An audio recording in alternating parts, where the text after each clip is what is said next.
This is Drafter Dan back with a quick project, actually a completed project. This was done a number of years ago. My girlfriend gifted me for my birthday a trip to Disney World in California, and I got a lightsaber out of it. So I thought it would be great to display this a little bit, give it a little bit of the respect that it's due. So I built this. Very simple construction. I had used one piece, just some scrap lumber I had in the shop.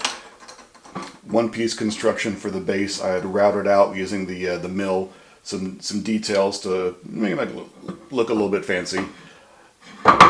A simple dye stain. I think this was poplar, so not an exciting wood. So I thought a black dye stain would work nicely here.